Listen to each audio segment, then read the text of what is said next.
तारापुर गांव में रहने वाली चांदनी की सुंदरता पूरे गांव में मशहूर थी। चांदनी की खूबसूरती को उसके लंबे घने बाल और भी ज्यादा बढ़ा देते थे। उसके रेशम जैसे बाल पूरे गांव में किसी के नहीं थे। ये सब चांदनी की सौतेली माँ कमलेश और उसकी सौतेली बहन सरिता से देखा नहीं जाता था। वो दोनों उसे बहुत जलती थी। दोनों माँ बेटी चांदनी को बहुत परेशान किया करते थे। ऐसे ही एक दिन चांदनी कॉलेज से घर आई और बोली, माँ, मुझे कॉलेज की तरफ से एक एडवर्टाइजमेंट कंपनी में काम करने का ऑफर मिला है, क्योंकि पूरे कॉलेज में मेरे जैसे सुंदर घने बाल किसी के नहीं हैं। कॉलेज वाले मुझे 2 दिन के लिए मुंबई भेज रहे हैं। अगर आपकी इजाजत हो तो क्या मैं जा सकती हूँ? नहीं, तू कहीं नहीं जाएगी। वैसे भी मैं तेरा कॉलेज बंद करने वाली थी। तू तो कॉलेज चली जाती है। घर का काम तो मुझे अकेले ही करना पड़ता है। मेरे पास इतने फालतू पैसे नहीं हैं कि तुझे घर बैठाकर मुफ्त की रोटी खाने दूं। तेरा पिता कोई लाखों बैंक बैलेंस नहीं छोड़कर गया, समझी? बहुत कर ली तूने पढ़ाई, अब घर बैठकर चूल्हा चौका संभाल। माँ, जाने दीजिए, सिर्फ 2 दिन की बात है। उसके बाद जैसा आप कहेंगी मैं वैसा करूँगी। प्लीज मुझे एक एडवर्टाइजमेंट करने दीजिए, मेरे करियर का सवाल है। तुझे एक बार बोली गई बात समझ नहीं आती? मेरे सर में बहुत दर्द हो रहा है। जाकर गर्मा गर्म मेरे लिए चाय बना कर ला और अपने दिमाग से एडवर्टाइजमेंट करने का भूत उतार दे, नहीं तो मार मार के तेरा मुंह सुजा दूंगी। सौतेली माँ की बात सुनकर चांदनी का दिल टूट गया। रोते हुए रसोई में चाय बनाने चली गई। तभी सरिता खुश होते हुए बोली, आपने बहुत अच्छा किया माँ, जो इसे जाने नहीं दिया।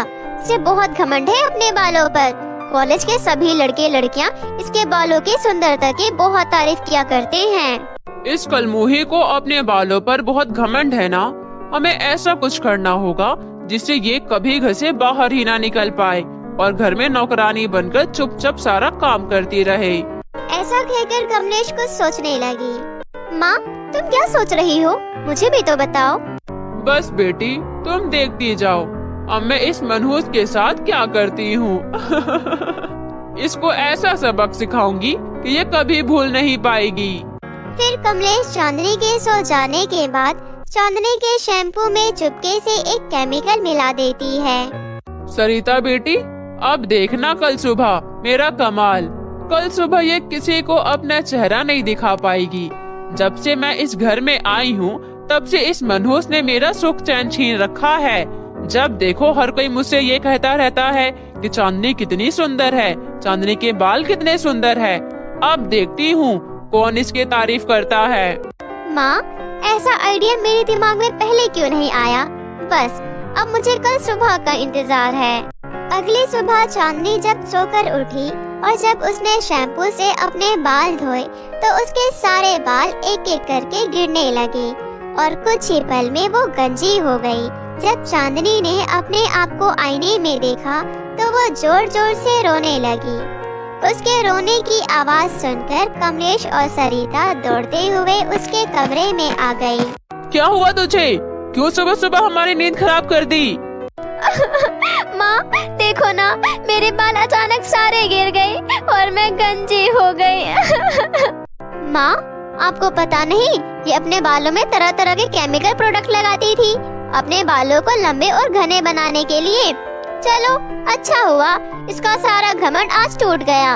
इसे बहुत घमंड था अपने बालों पर। नहीं, मैंने कभी अपने बालों में कोई केमिकल प्रोडक्ट नहीं लगाया। फिर मेरे बाल अचानक सारे गिर कैसे गए? हमें क्या पता जो तू हमसे पूछ रही है। क्या हमने तेरे बाल गायब कर दिए? एक तो सुबह सुबह हमारी नींद खराब कर दी और हम पर इल्जाम लगा रही है। तुझे तो मैं अभी बताती हूँ। ऐसा कहते हुए कमलेश चांदनी की पिटाई करने लगी और फिर कमलेश और सरिता हंसते हुए कमरे से चले गए। वहीं चांदनी दुखी होकर अपने कमरे में पूरा दिन भर उदास बैठी रही। उस दिन चांदनी ने कुछ नहीं खाया। परेशान होकर शाम के समय चांदनी घर के पास से एक बगीचे में जाकर बैठ गई और रोते हुए अपनी माँ को याद करने लगी। अब मैं क्या करूँ माँ? मुझे इतना अच्छा ऑफर मिला था एडवर्टाइजमेंट में काम करने का, मुझे पैरों पर खड़ा होने का मौका मिल रहा था, लेकिन मेरा सपना लगता है कभी पूरा नहीं होगा और अब गंजी होने की वजह से मैं कॉलेज भी नहीं जा पाऊंगी। सब मेरा बहुत मजाक उड़ाएंगे माँ। अगर तुम जिंदा होती तो मेरे साथ कुछ भी गलत नहीं होता। ये कहते हुए चांदनी रोए जा रही थी कि तभी वहाँ एक बूढ़ी औरत आई। क्या हुआ बेटी? अगर तुम्हें कोई परेशानी है तो मुझे बताओ, शायद मैं तुम्हारी कोई मदद कर सकूं। अम्मा क्या बताऊं आपको, मेरे साथ बहुत बड़ा अनर्थ हो गया। मुझे मेरे कॉलेज की तरफ से एडवर्टाइजमेंट में काम करने का मौका मिला था। उस एडवर्टाइजमेंट की मदद से मेरा करियर बन सकता था, लेकिन मैं जानती हूँ मेरा करियर ना बन सके, इसलिए मेरी सौतेली माँ ने मेरे बालों के साथ कुछ कर डाला जिससे मैं गंजी हो गई। बेटी, दिल छोटा नहीं करते। जिनका मन साफ होता है भगवान उनकी मदद अवश्य करते हैं। तुम परेशान मत हो, मैं तुम्हें एक जादुई बालों के पेड़ के बारे में बताती हूँ। वहाँ जाकर तुम्हारी सारी परेशानी दूर हो जाएगी, लेकिन तुम्हें वहाँ अकेले ही जाना होगा। ये कहते हुए बूढ़ी औरत अदृश्य हो गई। थोड़ी देर बाद चांदनी बूढ़ी औरत के बताए गए जगह पर पहुंची, जहां जादुई बालों का पेड़ था। जादुई बालों वाले पेड़, मुझे पहले जैसे सुंदर बाल चाहिए। तभी जादुई बालों के पेड़ में से आवाज आई। चांदनी, तुम्हें पहले जैसा सुंदर बाल पाने के लिए सामने जो नदी दिखाई दे रही है उसमें से पानी लाकर मेरी जड़ों में डालना होगा।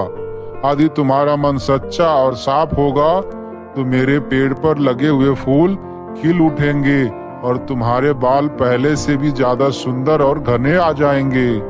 जादुई पेड़ के कहे अनुसार चांदनी ने नदी से पानी लाकर जादुई पेड़ की जड़ों में डाला और देखते ही देखते पेड़ में लगे सभी फूल खिल उठे और एक एक करके सभी फूल चांदनी के सिर पर गिरने लगे। फूल गिरते ही चांदनी के बाल पहले से भी ज्यादा सुंदर और घने आ गए, जिन्हें देखकर चांदनी खुशी से नाचने लगी। उसके बाद जादुई बालों के पेड़ का धन्यवाद करते हुए वहां से चली गई और फिर चांदनी मुंबई रवाना हो जाती है। चांदनी के बालों का एडवर्टाइजमेंट बहुत ही ज्यादा फेमस हो जाता है। इसकी वजह से उसे बहुत सारे एडवर्टाइजमेंट के कॉन्ट्रैक्ट मिलने लगे, यहाँ तक कि मॉडलिंग के ऑफर भी आने लगे। एक दिन कमलेश और सरिता हॉल में बैठकर टीवी देख रहे थे। तभी अचानक चांदनी को टीवी में देखकर दोनों चौंक गए। माँ देखो तो, ये तो चांदनी है। हमें तो लगा था कि हमारा घर छोड़कर भाग गई है, मगर देखो तो कितनी बड़ी मॉडल बन गई। हाँ बेटा, मैंने कितनी कोशिश की इस मनुष्य को रोकने की, लेकिन मुझे समझ नहीं आ रहा कि इसके बाल इतनी जल्दी लंबे, घने और सुंदर कैसे हो गए। तभी वहाँ चांदनी आई और बोली, आपने मुझे बहुत रोकना चाहा ताकि मैं अपना करियर न बना पाऊँ, मगर आप दोनों को पता नहीं है भगवान अच्छे लोगों के साथ कभी भी बुरा नहीं होने देते। ये कहते हुए चांदनी घर छोड़कर हमेशा के लिए चली गई और एडवर्टाइजिंग करने के बदले जो पैसे मिले थे उससे एक छोटा सा घर खरीदकर खुशी खुशी अपना जीवन जीने लगी। वहीं दूसरी ओर कमलेश और सरिता दोनों हाथ मलते रह गई। तो दोस्तों, इस कहानी से आपको क्या सीख मिली हमें कमेंट में जरूर बताएं और अपने दोस्तों के साथ भी शेयर करें। और अगर आपने अब तक सब्सक्राइब नहीं किया है तो जल्दी से नीचे लाल बटन दबाकर सब्सक्राइब कर लें। तो मिलते हैं आपसे ऐसी ही किसी और नई मजेदार कहानियों के साथ। तब तक अपना ध्यान रखें।